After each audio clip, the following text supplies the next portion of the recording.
प्यारे बच्चों, ਅੱਜ ਅਸੀਂ 7ਵੀਂ ਜਮਾਤ ਦੇ ਪਾਠ ਨੰਬਰ 12 ਪੌਦਿਆਂ ਵਿੱਚ ਪ੍ਰਜਨਨ ਬਾਰੇ ਪੜਾਂਗੇ। ਆਓ ਅਸੀਂ ਸਿਮਰਨਜੀਤ ਕੌਰ ਦੇ ਨਾਲ ਇਸ ਪਾਠ ਨੂੰ ਸਮਝੀਏ। ਪ੍ਰਜਨਨ ਕੀ ਹੁੰਦਾ ਹੈ? ਸੰਜੀਵਾਂ ਵਿੱਚ ਆਪਣੀ ਪ੍ਰਜਾਤੀ ਦਾ ਵਜੂਦ ਬਣਾਏ ਰੱਖਣ ਦੇ ਲਈ ਆਪਣੇ ਵਰਗੇ ਜੀਵ ਨੂੰ ਪੈਦਾ ਕਰਨਾ ਪ੍ਰਜਨਨ ਅਖਵਾਉਂਦਾ ਹੈ। ਪ੍ਰਜਨਨ ਦੇ ਵਿੱਚ ਕੋਈ ਜੀਵ ਆਪਣੇ ਵਰਗੇ ਨਵੇਂ ਜੀਵ ਪੈਦਾ ਕਰਦਾ ਹੈ।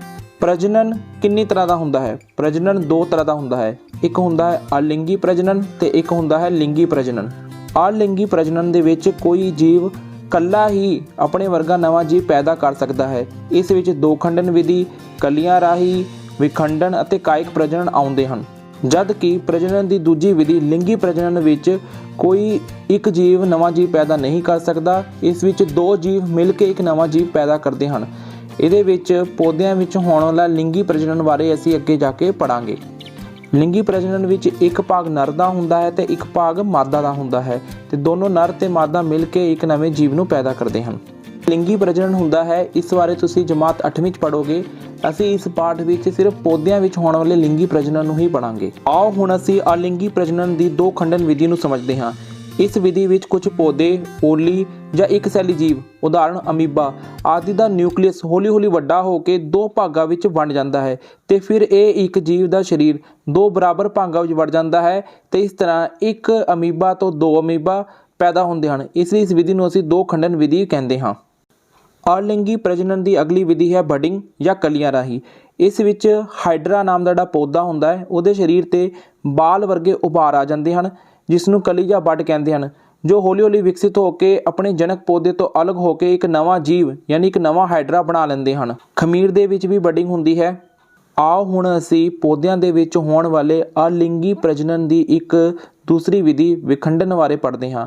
ਇਸ ਵਿੱਚ ਛੱਪੜ ਵਿੱਚ ਉੱਗੀ ਹੋਈ ਹਰੀ ਕਾਈ ਵਧੇਰੇ ਪੋਸ਼ਕ ਤੱਤਵ ਮਿਲਣ ਤੇ ਟੁਕੜਿਆਂ ਵਿੱਚ ਟੁੱਟਣ ਲੱਗ ਪੈਂਦੀ ਹੈ ਤੇ ਹਰੇਕ ਇੱਕ ਟੁੱਟਿਆ ਹੋਇਆ ਟੁਕੜਾ ਨਵੇਂ ਜੀਵ ਯਾਨੀ ਕਾਈ ਵਜੋਂ ਵਿਕਸਿਤ ਹੋ ਕੇ ਬਹੁਤ ਜਲਦੀ ਛੱਪੜ ਨੂੰ ਪੂਰੀ ਤਰ੍ਹਾਂ ਕਾਈ ਨਾਲ ਭਰ ਦਿੰਦਾ ਹੈ।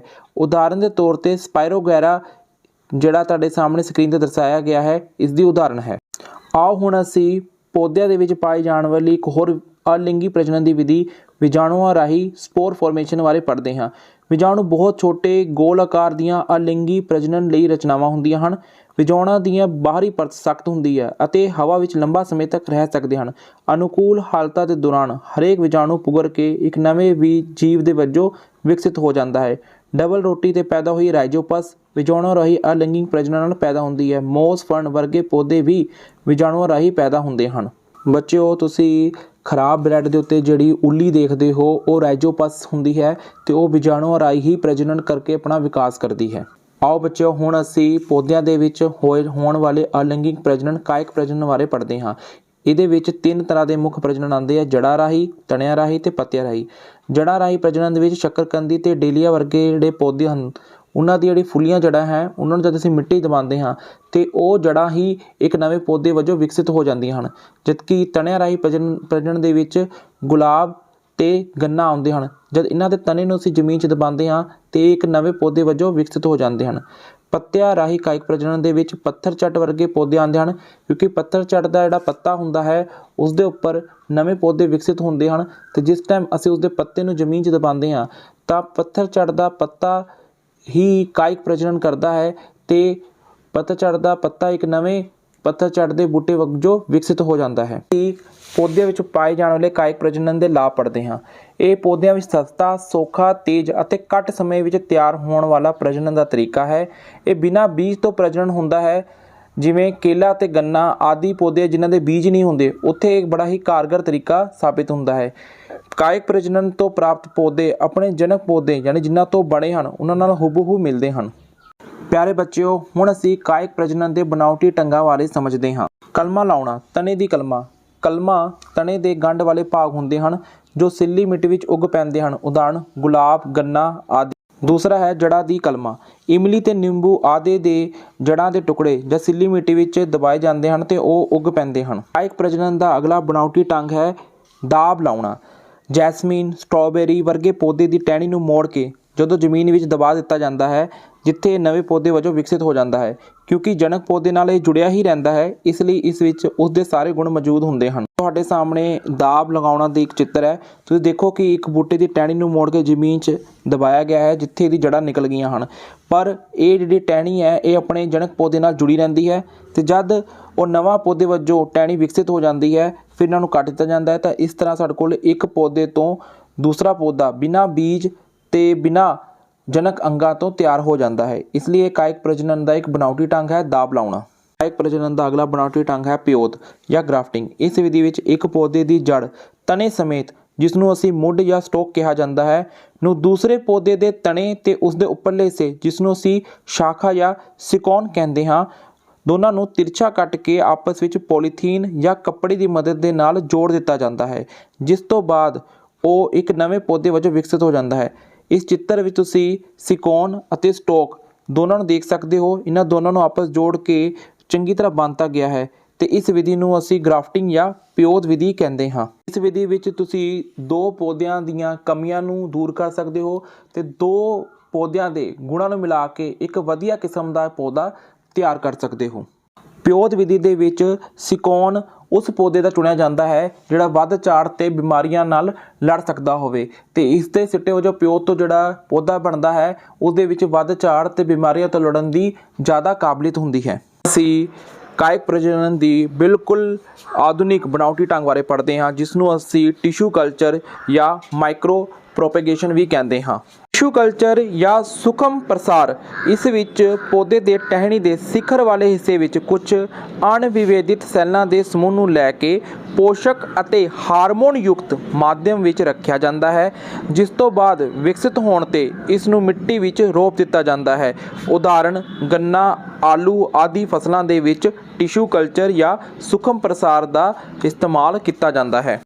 ਪਿਆਰੇ ਬੱਚਿਓ, ਹਾਲੇ ਤੱਕ ਅਸੀਂ ਪੌਦਿਆਂ ਦੇ ਵਿੱਚ ਅਲਿੰਗੀ ਪ੍ਰਜਨਨ ਦੇ ਵੱਖ-ਵੱਖ ਢੰਗਾਂ ਬਾਰੇ ਪੜ੍ਹਿਆ। ਹੁਣ ਅਸੀਂ ਪੌਦਿਆਂ ਦੇ ਵਿੱਚ ਲਿੰਗੀ ਪ੍ਰਜਨਨ ਬਾਰੇ ਪੜ੍ਹਾਂਗੇ। ਪੌਦੇ ਦੇ ਫੁੱਲ ਉਸ ਦੇ ਪ੍ਰਜਨਨ ਅੰਗ ਹੁੰਦੇ ਹਨ। ਫੁੱਲ ਦਾ ਨਰ ਭਾਗ ਪੁਕੇਸਰ ਅਤੇ ਮਾਦਾ ਭਾਗ ਇਸਤਰੀ ਕੇਸਰ ਅਖਵਾਉਂਦਾ ਹੈ।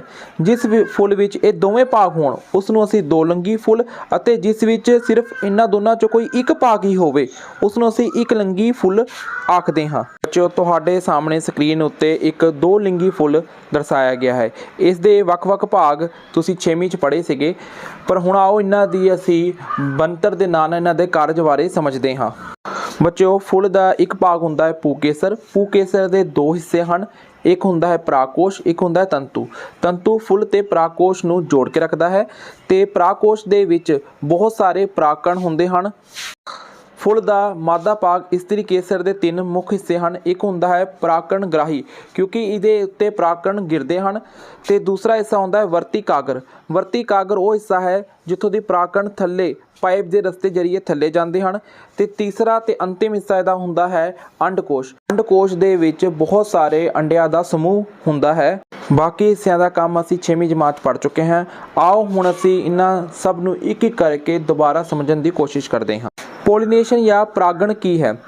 ਪਰਾਗਕੋਸ਼ ਦੇ ਪੱਕੇ ਪਰਾਗਕਣ ਦਾ ਪਰਾਗਕਣ ਗ੍ਰਾਹੀ ਤੱਕ ਪੁੱਜਣਾ ਪਰਾਗਣ ਅਖਵਾਉਂਦਾ ਹੈ। ਇਹ ਦੋ ਤਰੀਕੇ ਨਾਲ ਹੁੰਦਾ ਹੈ, ਸਵੈ ਪਰਾਗਣ ਸੈਲਫ ਪੋਲੀਨੇਸ਼ਨ, ਜਦੋਂ ਦੋ ਲਿੰਗੀ ਫੁੱਲ 'ਚ ਇੱਕੋ ਫੁੱਲ ਪਰਾਗਣ ਕਰਦਾ ਹੈ, ਤੇ ਦੂਸਰਾ ਹੈ ਪਰ ਪਰਾਗਣ ਜਾਂ ਕ੍ਰੋਸ ਪੋਲੀਨੇਸ਼ਨ, ਜਦੋਂ ਇੱਕ ਪੌਦੇ ਦੇ ਫੁੱਲ ਦਾ ਪੁਕੇਸਰ ਤੇ ਦੂਸਰੇ ਫੁੱਲ ਦਾ ਇਸਤਰੀ ਕੇਸਰ ਵਿਚਕਾਰ ਅਗਰ ਪਰਾਗਣ ਹੁੰਦਾ ਹੈ ਤਾਂ ਉਹ ਪਰ ਪਰਾਗਣ ਅਖਵਾਉਂਦਾ ਹੈ। ਅਸੀਂ ਫਰਟੀਲਾਈਜੇਸ਼ਨ ਜਾਂ ਨਿਸ਼ੇਚਨ ਬਾਰੇ ਸਮਝਦੇ ਹਾਂ।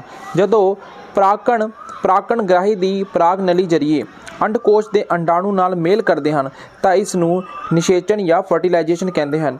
ਚਿੱਤਰ ਵਿੱਚ ਤੁਹਾਡੇ ਸਾਹਮਣੇ ਇਹ ਦਰਸਾਇਆ ਗਿਆ ਹੈ। ਅਸੀਂ ਇਹ ਕਹਿ ਸਕਦੇ ਹਾਂ ਕਿ ਪਰਾਗਕਣ ਜਦ ਅੰਡਕੋਸ਼ ਦੇ ਅੰਡੇ ਨਾਲ ਮਿਲਦੇ ਹਨ ਤਾਂ ਅਸੀਂ ਇਸ ਨੂੰ ਨਿਸ਼ੇਚਨ ਕਹਿੰਦੇ ਹਾਂ। ਫਲ ਅਤੇ ਬੀਜ ਦਾ ਬਣਨਾ। ਫੁੱਲ ਵਿੱਚ ਨਿਸ਼ੇਚਣ ਤੋਂ ਬਾਅਦ ਅੰਡਕੋਸ਼ ਫਲ ਤੇ ਉਸ ਦੇ ਵਿੱਚ ਪਾਏ ਜਾਣ ਵਾਲੇ ਅੰਡਾਣੂ ਬੀਜ ਵਿੱਚ ਬਦਲ ਜਾਂਦੇ ਹਨ, ਤੇ ਫੁੱਲ ਦੇ ਜਿਹੜੇ ਬਾਕੀ ਹਿੱਸੇ ਹਨ ਉਹ ਹੌਲੀ-ਹੌਲੀ ਮੁਰਝਾ ਕੇ ਝੜ ਜਾਂਦੇ ਹਨ। ਬੀਜ ਇੱਕ ਵਿਕਸਿਤ ਅੰਡਾਣੂ ਜਿਸ ਵਿੱਚ ਪੋਸ਼ਣ ਅਤੇ ਭਰੂਣ ਦੋਵੇਂ ਮੌਜੂਦ ਹੁੰਦੇ ਹਨ ਵਜੋਂ ਇੱਕ ਬੀਜ ਦੀ ਪਰਤ ਨਾਲ ਢੱਕਿਆ ਹੁੰਦਾ ਹੈ।